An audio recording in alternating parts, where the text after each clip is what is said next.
Hi, this is Dennis with Second Chance Tackle. Today, I have an opportunity to look at a reel, give you an overview of it.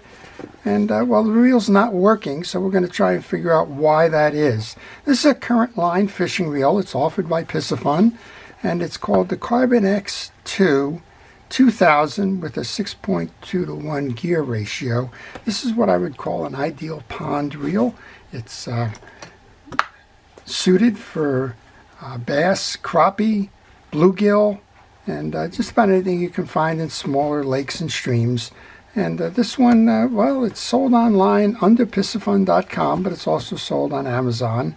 Initially, this was retailing for over $100. I think I've seen them on sale for about $60.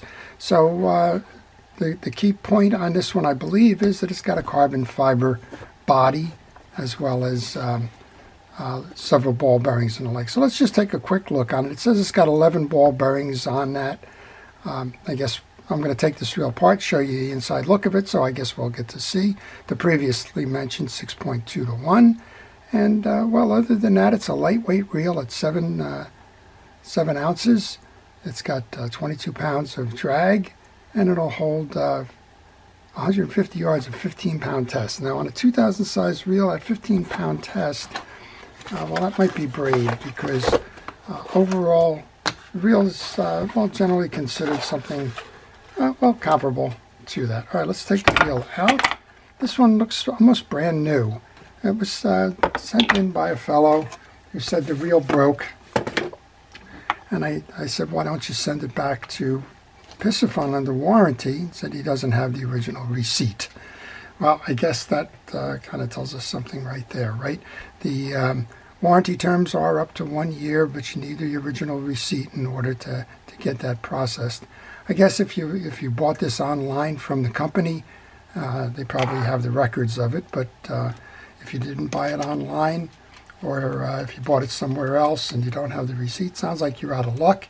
He asked me if I could take a look at it, and that's exactly what we're going to do today. Well, before I get started or get too far into the video, I want to encourage you to subscribe to my channel.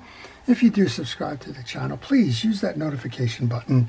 It'll let you know when I'm posting. There's no charge for subscribing. It helps both you and I in terms of channel views and also general education knowledge. I work on all kinds of fishing reels, and this is just one example. It's a freshwater spinning reel, and as you're going to notice, the spool does not go up and down when you turn the reel, and there's no oscillation. If you look at the oscillation systems in fishing reels, there's several basic ones. One of the more common ones would have a main gear with a secondary drive off of that gear that turns an oscillation gear that has an offset stud on it that moves a crosswind arm up and down. That's the most common. There are worm drive gears that act like a level wind reel, where the pawl will actually move the axle shaft up and down. And there's a couple of other variations, particularly on the older reels. There's a crosswind arm and an offset eccentric right on the main gear that will cause that same effect of moving it. In this case, I believe we have the double gear in this one, but regardless, we have a reel that doesn't have the oscillation function. So this is going to be an inside look into the reel. You'll get to see how the reel is made, and I guess at the same time we'll try to figure out why did it fail. We're going to start by removing the exterior pieces. Those include the handle. That includes the spool up top here.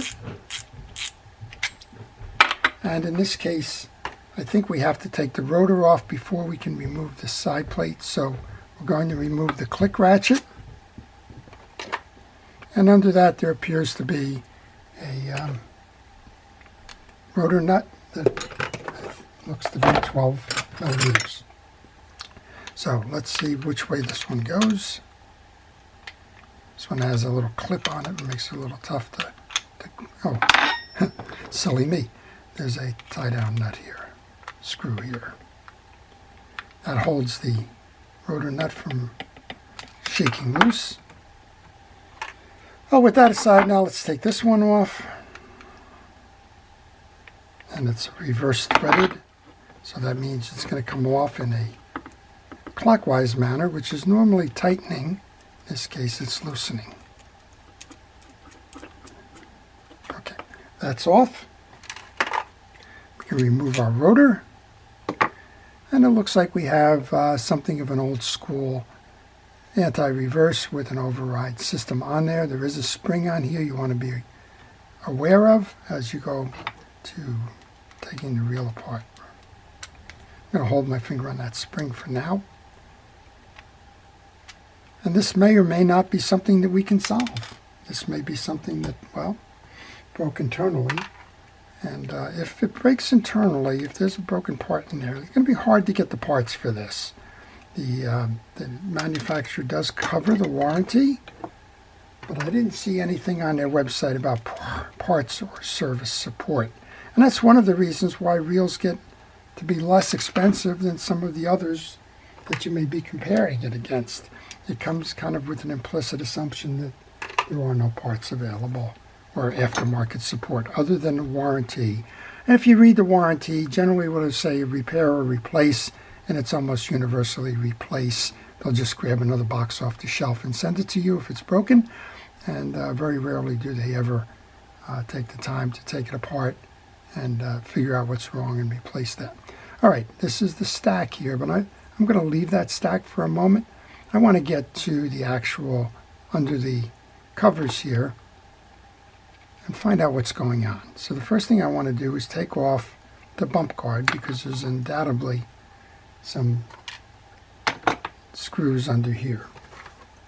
When I take my pieces and parts off, I use a parts tray. That helps me to organize where they go, so that when I go to reinstall, I have them. That may not look very organized there. My system is more organized chaos, but I know the sub-assemblies are in different places so that they're just not scattered or piled on your desk. And quite honestly, they're out of harm's way so that you don't brush up against them, kind of knock them around. All right, the bump guard is off, and yes, there are 2 more screws here. There's 5 screws in total.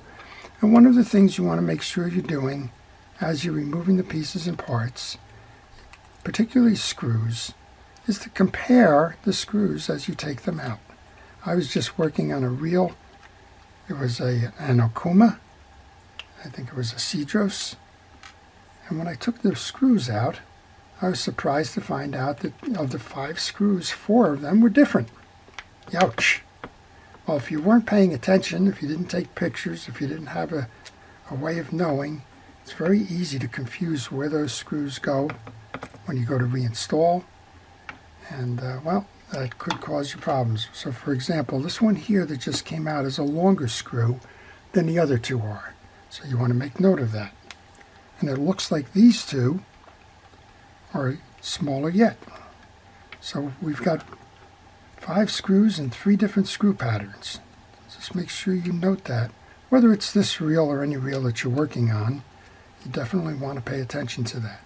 All right, it says it's got 11 ball bearings in it. You know, ball bearings hide all over the place. You probably got 1 here or 2 here in the line roller. Probably have 1 or 2 here in the handle. But the main ones that you need a ball bearing up top here on the pinion gear, ball bearing on the one side of the main gear, ball bearing on the other side of the main gear.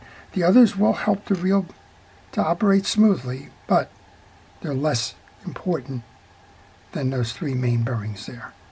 All right, let's take the side plate off, see what we got. Well, this apparently is carbon fiber, and it's nice and lightweight. This has a traditional set that we were talking about. It's got a double drive off of the main gear, 1 on the front and 1 on the back. It's got our crosswind block. It's got an oscillation gear behind here. And, well, this looks pretty complete at the moment. So let me get the side plate screws off, and we'll take a further look. When you look at what's damaged in a system where it's not going up and down, a lot of times it's the back of the main gear.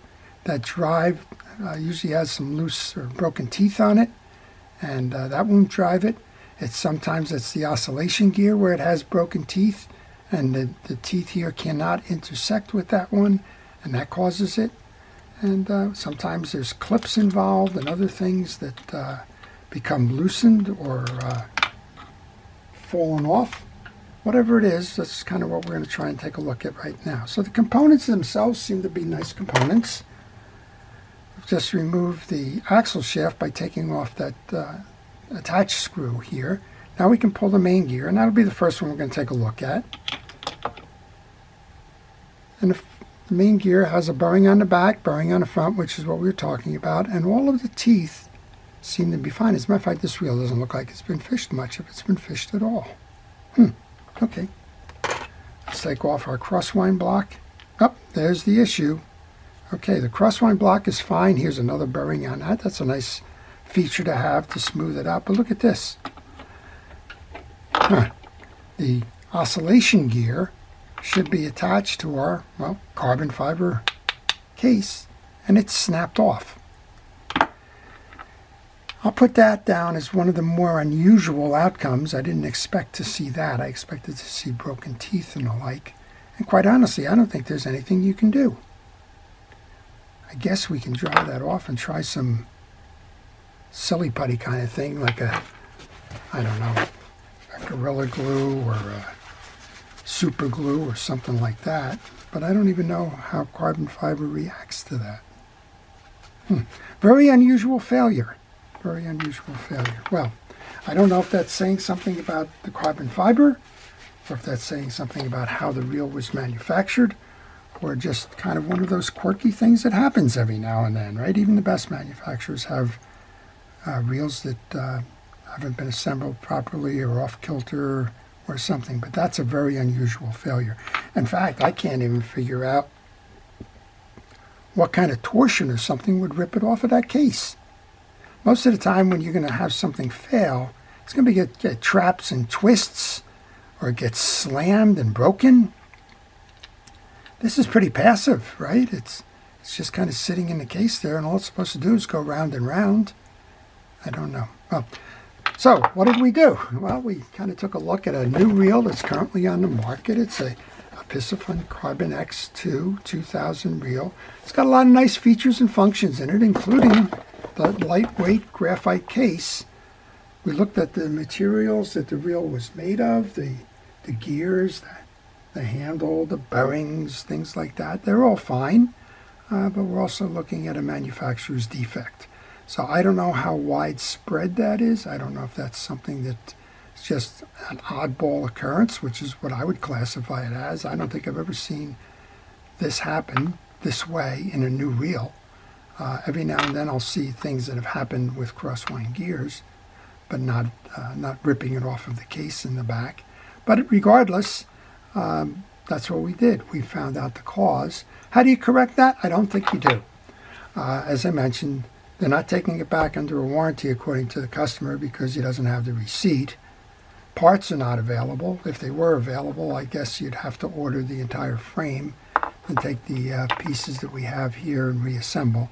And I'll follow up on it. I'll call or I'll drop a letter to Piscifun and let them know that I have a cracked case and see if they can supply the replacement. But I'm not holding my hopes up for that. So, well, regardless, I hope you've enjoyed it. It's been a little adventure here in terms of learning about this reel and learning why the reel failed. And sometimes that just goes into accumulated knowledge base. And over time, you may come back and say, gee, I know why that reel's failing. It may not be a broken tooth. It may be that gear is dislodged from the case itself. And it may be something that's just a design deficiency. Well, I hope you've enjoyed it nonetheless. Before I leave, I want to thank our first responders, our police, fire, safety, rescue, everybody involved in keeping us out of harm's way. I want to thank you, the viewer, for watching and for making this channel what it is. This is Dennis with Second Chance Tackle, wishing everybody a great day.